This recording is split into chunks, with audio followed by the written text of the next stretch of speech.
Cedar County, Iowa, 1882. Abbie Mackenzie had grown up with music in her veins. Evenings often found her at the piano, the pearls at her throat glinting in lamplight while her voice carried through the house. Neighbors said she was meant for more than farm life, and sometimes when she closed her eyes she believed it too. Ed Matthews believed it most of all. He came often bringing sheet music from town, and speaking of cities where her voice could fill concert halls instead of parlors, New York, he would say, tracing the edge of an envelope he carried, a place where every door opens to music and light. You belong there, Abbie, with me you could have it. Yet another presence had been steady in her days. Will Deal, a young man hardened by the war, his hands rough from the plow. He never brought gifts or promises of grandeur, but when fences sagged he mended them. When storms threatened he stood at her family's gate until they passed. He spoke little, but when his eyes met hers she felt something as firm as the soil. He turned now. Both men stood in her parlor. The contrast was sharp as day against night. Ed, polished and certain, held the envelope in hand. Will stood with his hat pressed to his chest, his skin weathered by work and sun. Abbie, Will said, his voice plain but steady. Ed tapped the envelope on the piano. We were speaking of her future, he said smoothly, a future worthy of her gift. New York waits for no one, Abbie, but it could wait for you if you come with me. Abbie's hand tightened on the pearls until their edges pressed sharply against her skin. She looked from Ed's gleaming confidence to Will's raw honesty. Two men, two roads. Ed stepped nearer. You don't belong in a sod house, Abbie, you belong in silk and song. I could give you that, I wanna give you that. Will's voice was quieter but it carried weight. I've no silk, no avenues, only soil, but it'll be ours if you'll stand with me. I'll work until I fall if it means keeping you safe. Ed's jaw tightened. And what of her gift? Will you bury that too?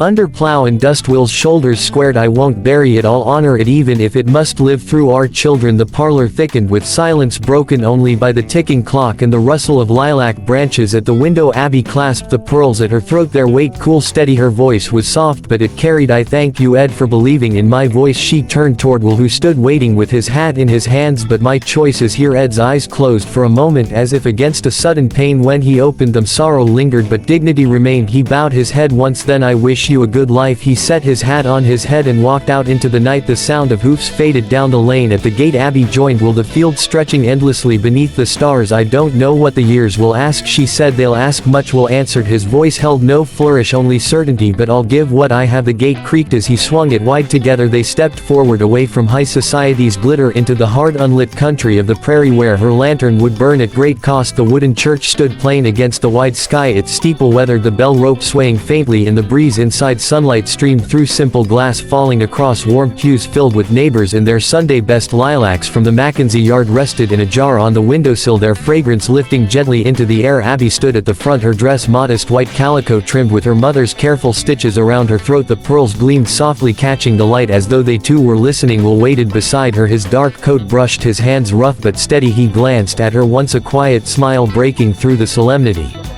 of the moment. The minister's voice filled the room, plain and unadorned. Do you take this man to walk beside you in plenty and in want, in joy and in sorrow, as long as you both shall live?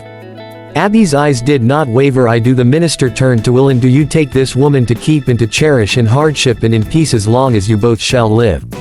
Will's voice came firm, carrying across the room. I do, with all I am. The minister joined their hands. Then what God has joined together let no one put asunder. For a moment the church was hushed, sunlight glinting on the pearls, dust motes drifting in the air. Then Will leaned close and kissed Abbie softly, not showy, not long, just certain, like the promise it carried. The bell outside rang once as they stepped into the light. Neighbors offered handshakes, smiles, and a few tears. Abbie and Will stood together at the church steps, the wide prairie stretching before them like a canvas yet unpainted. Will bent his head near hers. The land will be hard, Abbie, harder than we can guess, but I'll make a life for. As she lifted her face toward him, the pearls warm against her skin, and answered, then we'll make it together. The wind moved through the lilacs, scattering their scent across the yard as though blessing what had just begun. The wagon wheels creaked under their weight as Will guided the team westward. Behind them Iowa's familiar fields fell away, the soft hills fading into distance. Abbie turned once in the seat, the pearls at her throat glinting, and watched the last line of cottonwood slip from sight. She thought of the piano in her parents' parlor, the voices of neighbors gathered in song, the scent of lilacs drifting through summer windows. That life grew smaller with every mile. Will held the reins, steady eyes fixed on the horizon. We'll make a place, Abbie, he said quietly, the leather lines taut in his hands. It won't be easy, but it'll be ours. She studied his profile, the sun-browned skin, the determined jaw, the steadiness that had made her choose him. She touched his arm, and though her heart carried both fear and longing, she answered, then I'll walk with you into it. Days of travel brought them at last to a rise where the land opened wide. wide before them stretched an endless sweep of grass, no fences, no houses, only earth and sky rolling together without end. The sod house crouched low against the prairie, its walls cut from blocks of turf stacked damp and green. When Abbie stepped inside, the smell of roots and soil closed around her. The ceiling sagged under rough timbers, the floor was only hard-packed earth. She touched the pearls at her throat and felt them strangely out of place, as though they had traveled into another world. That first night the wind pressed hard against the walls. Will lit a lantern and set it on the table. The flames swayed, shadows leaping across the room. Abbie watched the light flicker on the damp walls. It feels like the house is breathing, she whispered. It's only the wind, Will said, steadying the lantern glass with his hand. The walls will hold. Abbie lowered her head. Lord, let them hold, she murmured, a prayer carried only by the flame. The years turned quickly, one harvest after another, and life filled the sod house. In time Abbie's arms no longer held only quilts and bread dough, but children too. Two little ones now filled the small room with cries and laughter, their presence softening the hard edges of prairie life. When a storm raged outside, the children too then bundled close, stirred at every groan of sod and whistle of draft. The days brought little mercy. A sudden storm tore across the fields, rain hammering the sod roof until rivulets ran down the walls. Abbie pressed quilts into the cracks, her skirt soaked through, the children clinging to her legs. Another day, smoke rose on the horizon, a black curtain devouring grass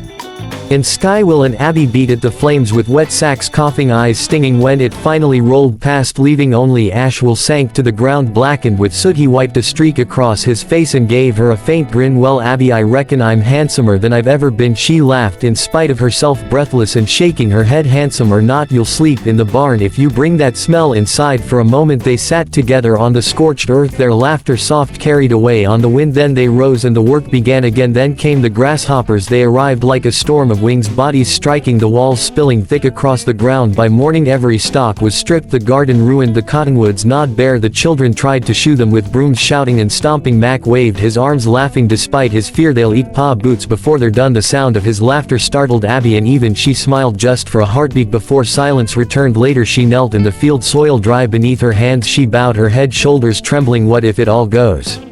She said. What if we can't make it stay? Will stood beside her, his hand resting firm on her shoulder. Then we plant again, she lifted her eyes raw and wet. And if it fails again?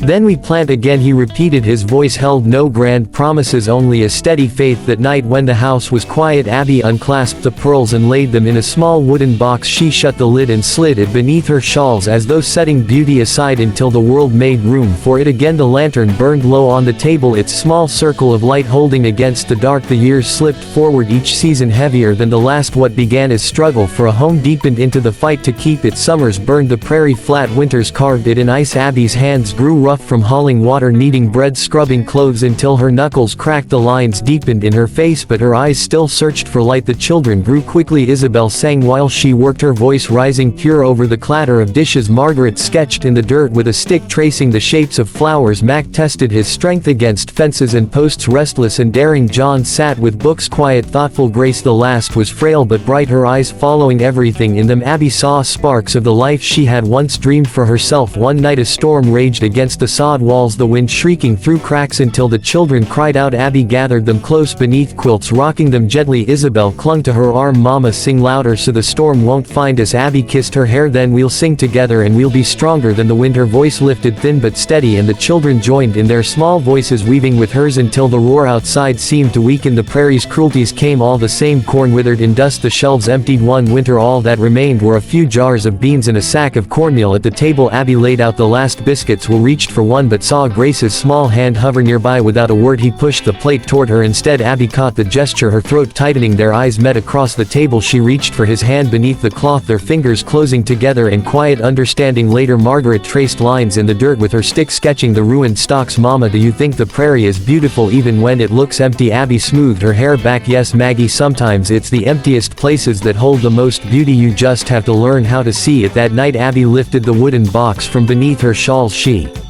opened the lid. The pearls lay cool and gleaming in the lamplight as though untouched by time. She held them up, her hand trembling. Will came in from the cold snow, dusting his shoulders. His eyes went straight to the pearls. I'll take them to town, Abbie said, her voice breaking. They'll bring flour, meat, the children won't go hungry. Will set down his gloves and crossed the room. Don't. Her breath came hard. Look at them. Will, they could buy what we need. I can't let the children starve when there's this in my hand. He took the pearls, gently holding them in his rough palm. His voice was low, steady, but there was ache beneath it. Abbie, I can stomach hunger, I can stomach the land breaking me, but I won't stomach watching you give away the last piece of yourself. Her eyes filled. What good are they in a box?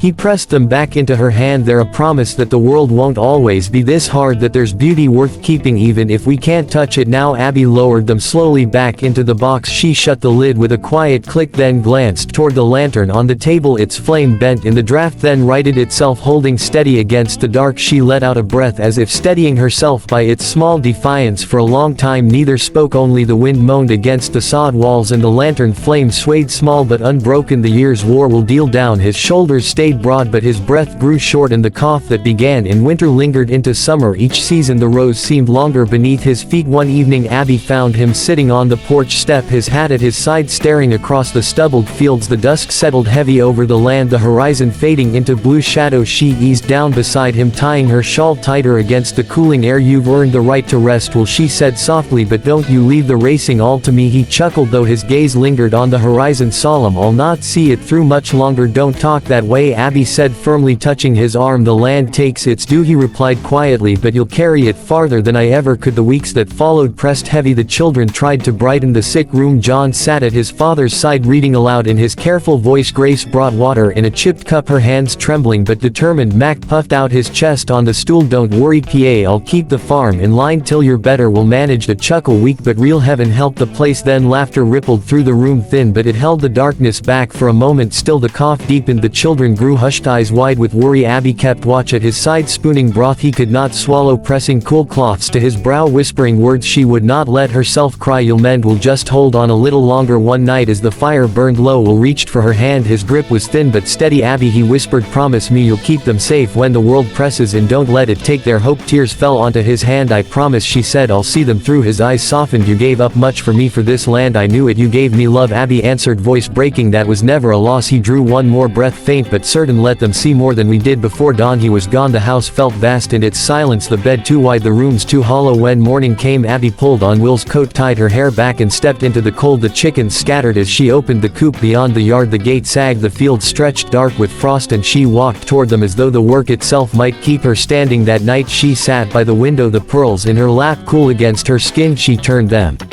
slowly in her hand. Outside the lantern swayed on its hook, its small flame bending in the wind, casting a stubborn light across the yard. Grief bent her low, but the children grew tall in time. Their voices and their gifts rose where hers had once faltered. Isabel's gift showed first at church. Her hymn rose clear, stilling the pews. One Sunday she was asked to sing before a hall full of neighbors. When her last note faded, the crowd stood in applause. Isabel ran to Abbie afterward, cheeks flushed. Mama, I sang louder than the storm this time, she whispered, remembering that night years ago. Abbie brushed a tear away. And now the whole town heard you, child. Margaret filled sketchbooks with prairie skies and flowers at the county fair. Her painting of a storm rolling across the fields hung beside jars of preserves and prize pumpkins. A farmer studied it hat in hand. Looks just like my land, he said softly. Margaret turned to her mother, eyes shining. You told me even emptiness can be beautiful, she said. Abbie kissed her brow. And you've shown others how to see it. Mac found his way in town, sharp-eyed at the bank ledgers, standing taller in his new coat. One evening he came home with pride in his voice. Mama, the prairie didn't eat my boots this time, it paid me in silver instead. Abbie laughed quietly, shaking her head. You always did make the prairie sound like an enemy you could fight. John buried himself in books until the courtroom called him. Abbie sat quietly in the back as he rose to argue his first case. His voice measured, his words steady. When the verdict fell in his favor, John looked toward her. Their eyes met. He gave the smallest nod. She nodded back, whispering under her breath, you've all gone farther than I ever dreamed. Grace, frail in body but fierce in spirit, devoured every book she could find. At night she read aloud to her mother, her voice alight with wonder. When I read I go somewhere else, she had once confessed. Now her worlds reached beyond the prairie, and Abbie knew Grace would carry those lanterns into places she herself could not walk. On Sundays Abbie sat in the pew with her children grown tall around her. The church bell rang clear across the fields. In those moments she felt Will near again, as if he too heard the echo of laughter, song and promise rising from the family they had made. The house had grown still. Abbie's steps slowed, her hands stiff from years of work, the ache in her back bending her lower than she wished. She moved through the silent rooms, brushing her fingers over the worn table where her children once quarreled, over the chair where Will had sat at day's end. The quiet pressed heavy, as though the walls themselves remembered more than she could carry. But the silence never lasted long. Grandchildren tumbled through the door, muddy boots and wind-reddened cheeks, their laughter lifting the house again. Abbie sat among them like a rooted tree, her lap a place of rest, her voice carrying the stories of how it had been. Laura, the thoughtful one, lingered longest at her side. One evening she pressed close, eyes wide in the glow of the fire. Grandma, tell it again, tell how you chose. Abbie's gaze drifted to the window where stars pricked the sky over the prairie. Her voice came slow, measured. There was a man who could have taken me east to New York. He promised music and lights, a life in fine rooms, and there was another with nothing but soil under his nails and hope in his eyes. I chose, well, I chose the prairie. Laura's brow furrowed. Weren't you ever sorry?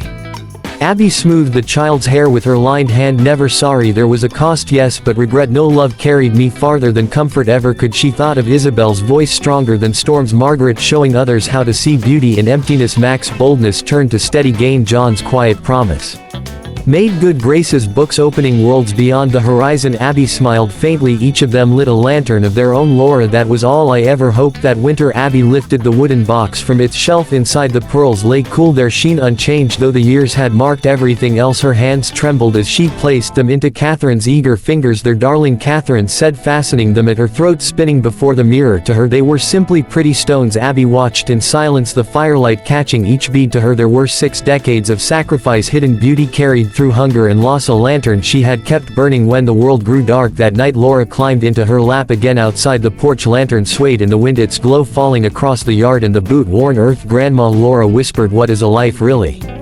Abbie's eyes stayed on the lantern's flame. A life is a light you carry as far as you can, then you pass it on so others